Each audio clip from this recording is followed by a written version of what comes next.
ನಮಸ್ಕಾರ ಪ್ರೇಕ್ಷಕರೇ, ಶಮಂತ ವ್ಲಾಗ್ಸ್ ಕನ್ನಡ ವಾಹಿನಿಗೆ ಸ್ವಾಗತ. ನಾನು ಶಮಂತ ಕಮಣಿ. ಈ ಶಾರ್ಟ್ ವಿಡಿಯೋನಲ್ಲಿ ಮಕ್ಕಳೆಲ್ಲ ಕುಡಿಯಲು ಇಷ್ಟಪಡುವ sapota vanilla ice cream milkshake ರೆಸಿಪಿಯನ್ನು ಶೇರ್ ಮಾಡುತ್ತಿದ್ದೇನೆ.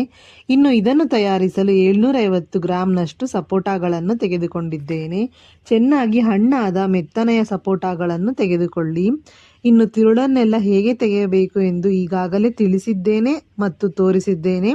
ಇನ್ನು ಹಣ್ಣಿನ ತಿರುಳಿನ ಜೊತೆಗೆ ಒಂದು ದೊಡ್ಡ ಗ್ಲಾಸ್ನಷ್ಟು ತಣ್ಣನೆಯ ಹಾಲು, 2 ಸ್ಕೂಪ್ನಷ್ಟು ವೆನಿಲಾ ಐಸ್ ಕ್ರೀಮ್ನನ್ನು ತೆಗೆದುಕೊಳ್ಳಬೇಕು. ಈಗ ಎಲ್ಲ ಪದಾರ್ಥಗಳನ್ನು ಒಂದರ ಬಳಿಕ ಒಂದನ್ನು ಜ್ಯೂಸರ್ ಜಾರ್ಗೆ ಹಾಕಿಕೊಂಡು ಚೆನ್ನಾಗಿ ಬ್ಲೆಂಡ್ ಮಾಡಿಕೊಳ್ಳಿ.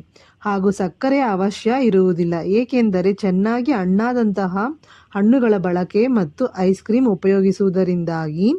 ಈಗ ಸರ್ವಿಂಗ್ ಗ್ಲಾಸಸ್ಗೆ ತೆಗೆದುಕೊಂಡು ಸರ್ವ್ ಮಾಡಿ ನೀವು ಕೂಡ ಕುಡಿದು ಆಸ್ವಾದಿಸಿ.